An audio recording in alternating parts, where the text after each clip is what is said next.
जो आपका हमारे YouTube channel pioneer education academy में हम अपना चैप्टर को आगे कंटिन्यू करते हुए कंपोनेंट्स ऑफ फूड चैप्टर 2, यह साइंस का विषय है क्लास 6 के बच्चों के लिए। हमने इसमें पहले पढ़ा था कंपोनेंट्स ऑफ फूड, जो फूड में न्यूट्रिएंट्स होते हैं उसके बारे में कि फूड में कौन कौन से न्यूट्रिएंट्स होते हैं, जैसे कार्बोहाइड्रेट मैंने आपको बताया था, फैट, प्रोटीन, विटामिन, मिनरल्स। अब हम उसके आगे देखते हैं कि हमें क्या क्या पढ़ना है इस चैप्टर में। तो सबसे पहला जो पॉइंट है वो है बैलेंस डाइट। बैलेंस डाइट मतलब संतुलित आहार। संतुलित आहार क्या है? A diet containing the all the nutrients in the proper quantities is known as balance diet. बोलता है वह आहार जिसमें सभी पोषक तत्व उसके उचित मात्रा में उपलब्ध हो, उसे हम कहते हैं संतुलित आहार, यानी कि बैलेंस डाइट। अब जैसे आप प्रत्येक दिन खाना लेते हैं, मान लीजिए आपकी खाने की थाल है, तो खाने की थाल में हम हर चीज़ को रखेंगे, जैसे कि fat, carbohydrate, protein, vitamin, minerals, ये सभी अगर आपके भोजन में प्रत्येक दिन हैं, आप जो खाना लेते हैं प्रत्येक दिन आप इस चीज़ को लेते हैं, तो आपका भोजन जो है वो संतुलित कहलाता है, वो संतुलित आहार होता है। क्योंकि हमारे शरीर के विकास के लिए, बीमारी से लड़ने के लिए, मैंने आपको बताया था पिछले वीडियो में कि कौन सी कमी से क्या क्या मतलब बीमारियां हो सकती है और क्या क्या हमें मिलती है शरीर से, बीमारी के बारे में आपको आज उसके ऊपर विशेष चर्चा। मगर उससे पहले आप जानिए कि आपके भोजन में ये होना ज़रूरी है। अगर ये है तो आपका जो डाइट है वो बैलेंस डाइट है। अब ये हम कहाँ से पाएंगे? तो ये मैंने आपको बताया था कि फ्रूट्स हो, वेजिटेबल्स हो, अनाज हो, हमें इन सब को एक निश्चित मात्रा में अपने भोजन में लेना है। ऐसा नहीं कि हम सिर्फ अनाज खा रहे तो अनाज खा रहे हैं, हमें फल और फूल का भी सेवन करना है, अनाज का भी सेवन करना है, दाल का भी सेवन करना है, जो हम दाल खाएं। उसके बाद मिल्क प्रोडक्ट भी हम लेंगे अपने भोजन में प्रत्येक दिन। मिल्क प्रोडक्ट बिल्कुल नेसेसिटी है, नेसेसरी है मिल्क प्रोडक्ट। और क्या है उसके बाद आपको एनिमल द्वारा जो आपको मिलता है एग, मीट, फिश,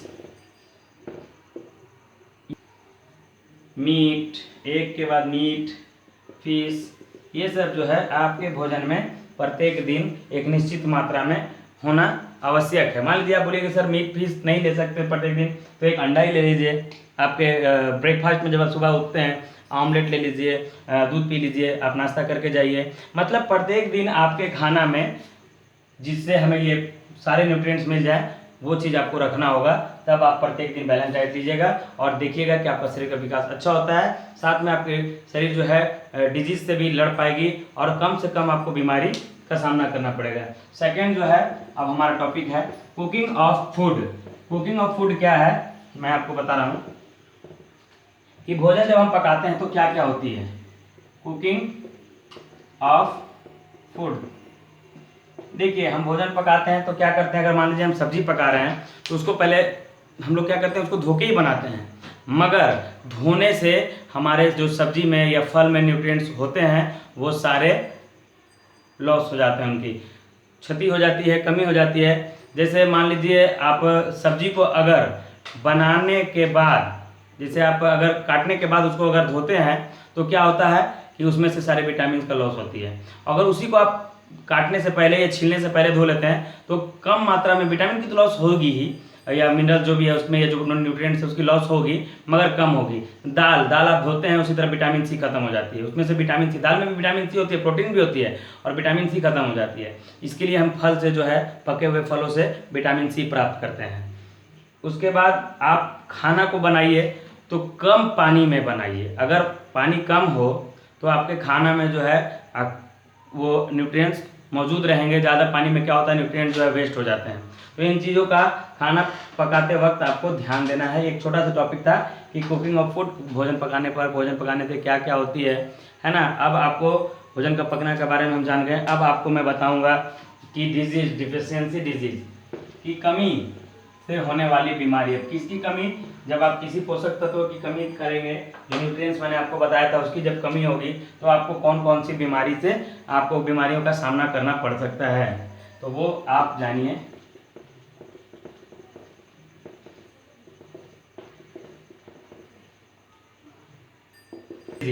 मतलब कौन सी कमी से, किस पोषक तत्व की कमी से क्या क्या बीमारी होती है, ये इस चैप्टर का मतलब अंतिम जो है हम पढ़ रहे हैं पॉइंट।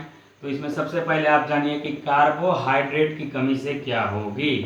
कार्बोहाइड्रेट और फैट लगभग सेम ही है, दोनों का जो कमी है सेम बीमारी या फिर आपको सामना करना पड़ता है। वो क्या है कि सबसे पहला जो फर्स्ट सिम्टम है क्या है, आपको वीकनेस का आभास होगा, महसूस होगा, आपको कमजोरी होगी। अगर आपके भोजन में कार्बोहाइड्रेट और फैट की निश्चित मात्रा नहीं है तो आपको कमजोरी होगी। और दूसरा है कि लॉस ऑफ स्टेमिना, आप जो है स्टेमिना को खो देंगे, अपने काम करने की क्षमता को, ताकत को, जो है आपकी जो एनर्जी ही नहीं रहेगी तो आपके अंदर स्टेमिना कहाँ से आएगी, तो आप खो दीजिएगा। कोई भी काम कीजिएगा जल्दी आप थकावट महसूस कीजिएगा, क्योंकि आपके पास कमजोरी है तो थकना आपके लिए निश्चित है। तो ये हमारे कार्बोहाइड्रेट और फैट्स की कमी से ये दो चीज़ों का आपको सामना करना पड़ेगा। अगला न्यूट्रिएंट्स क्या है हमारा, है प्रोटीन। अब हम देखेंगे कि प्रोटीन की कमी से क्या क्या होती है।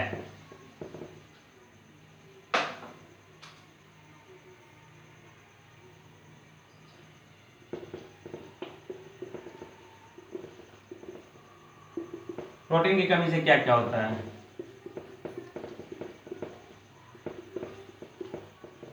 पहला बीमारी क्वाशियोर्कर, और सेकंड जो है आप इसको लेके चलेंगे, सेकंड बीमारी जो है आपका है मार्समस। ये दो मुख्य बीमारी है जो प्रोटीन से होती है और खास करके ये बच्चों में पाई जाती है।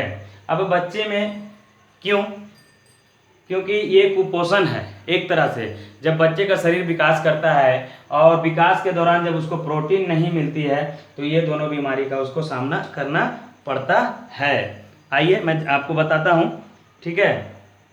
इसको सूखा रोग बोलते हैं, हिंदी में सूखा रोग बोलते हैं।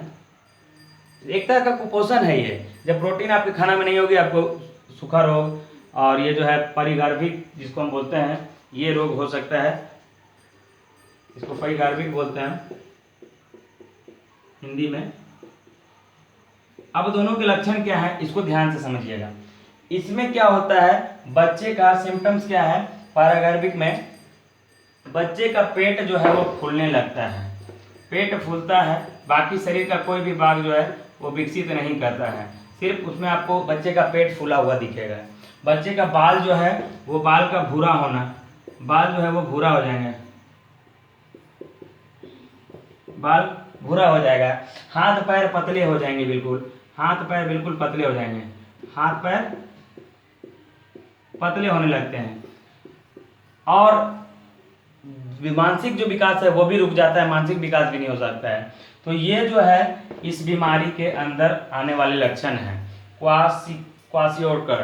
अब दूसरा जो है मार्समस, ये है सूखा रोग। इस सूखा रोग नाम से ही हमें समझना है कि जरूर बच्चा जो है इसमें सूख जाता होगा, एक सूखा रोग है। इसमें क्या होता है, बच्चे बिल्कुल पूरी तरह से कमजोर हो जाते हैं। आप बच्चों के हड्डियों को गिन लीजिएगा, मतलब गिन लीजिएगा कहने का अर्थ है कि बच्चों के हड्डी जो है मान से साफा दिखने लगते हैं, उसकी मसल्स का जो है विकास नहीं हो पाता है ना, मांसपेशी का विकास नहीं होता है, बहुत धीरे से होता है, मांसपेशी का विकास कम होता है,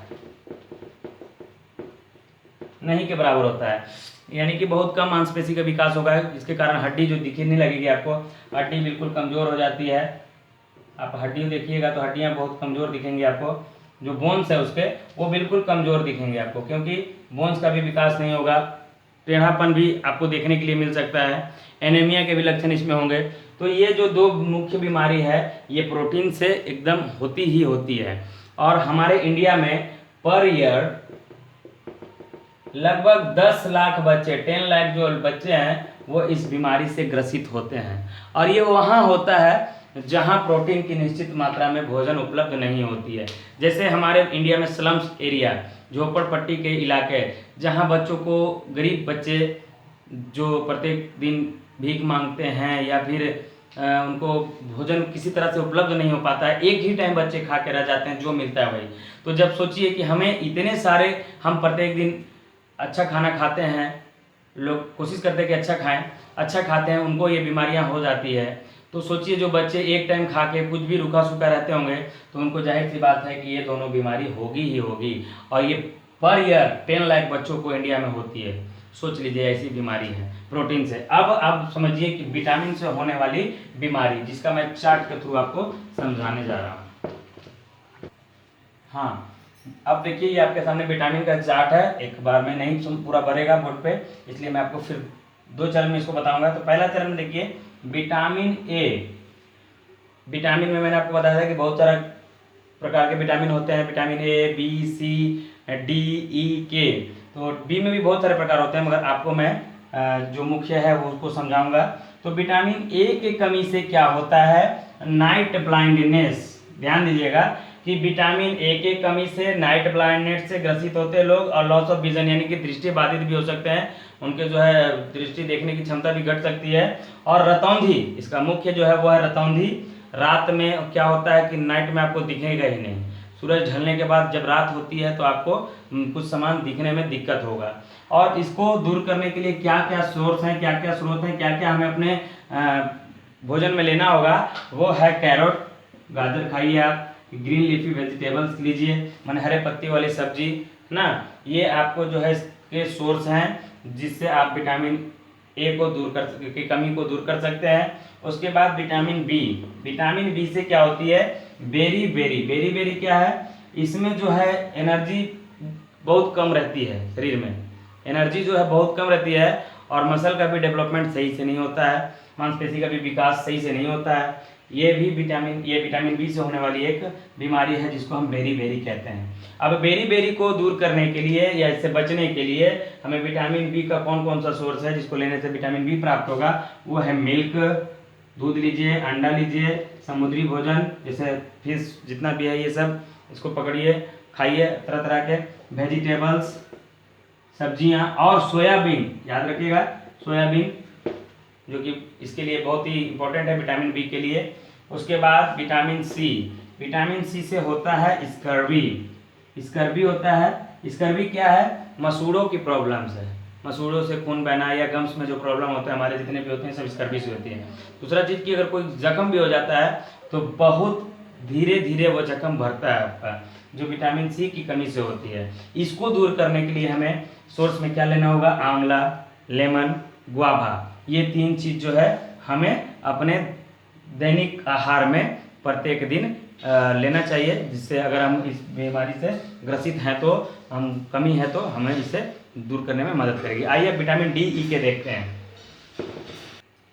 विटामिन डी।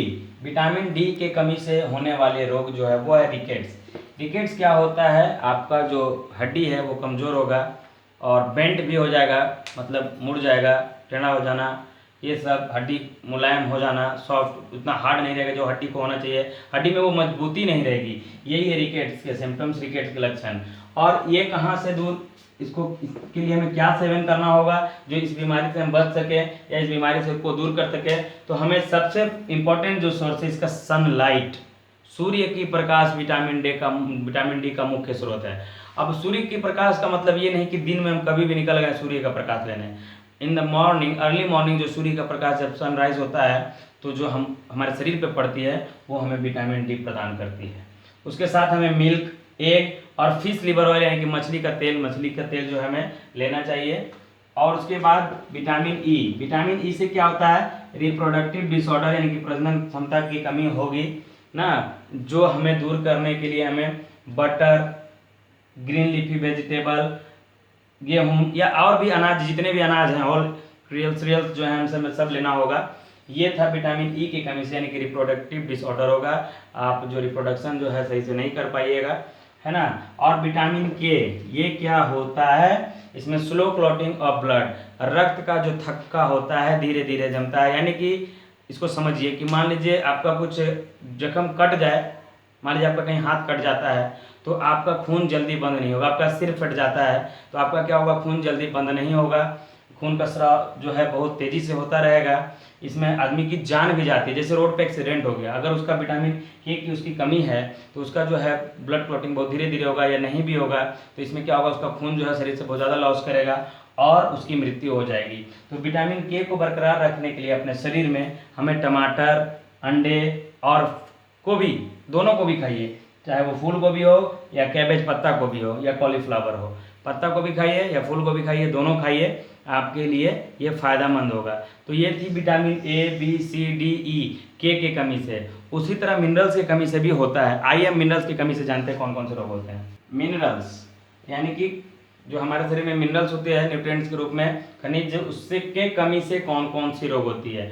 तो आयरन के कमी से हम जानते हैं एनीमिया रोग होती है, बहुत पहले से हम ये जानते आ रहे हैं। अब आइए कैल्शियम, कैल्शियम की कमी से क्या होती है, सॉफ्ट बोन्स, वही जिसे मैंने आपको बताया जो विटामिन डी में होती है, बोन्स जो है लचीले और कमज़ोर हो जाते हैं, ठीक है, वही कैल्शियम की कमी से भी होती है। इसलिए जब भी आप देखिए कि आपके हाथ पैर कभी टूट जाते हैं तो क्या होता है, हम डॉक्टर के पास जाते हैं तो डॉक्टर हमें कैल्शियम की गोली ज़्यादातर देते हैं।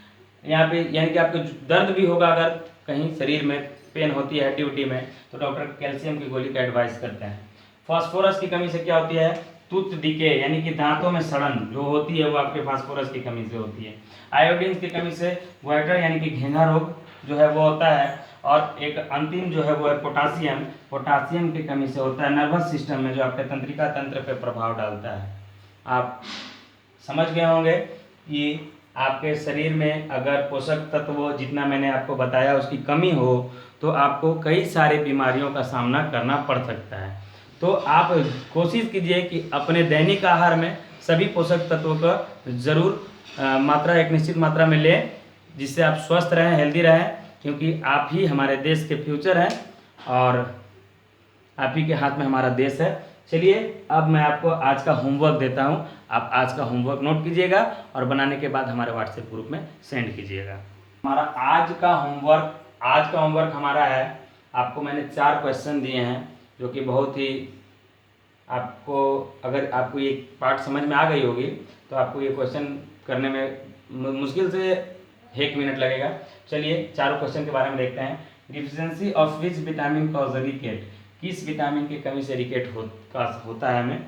और उसके बाद deficiency of which mineral cause anaemia, किस मिनरल्स की कमी से, मैंने आपको भी बताया विटामिन की कमी, किस विटामिन के बारे में बताया, रिकेट्स किसके कमी से होता है वो, और किस मिनरल के कमी से एनीमिया होता है। तीसरा जो है क्वेश्चन है which are the good source of vitamin C, vitamin C के अच्छे स्रोत क्या है, क्या हम लेंगे अपने भोजन में जिससे हमें विटामिन सी अच्छी मात्रा में मिलेगी। और आखिरी क्वेश्चन है विच 2 विटामिन्स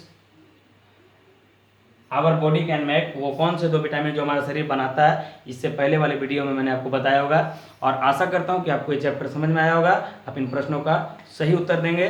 थैंक्स, घर पे रहिए, सेफ रहिए और होमवर्क करते रहिए।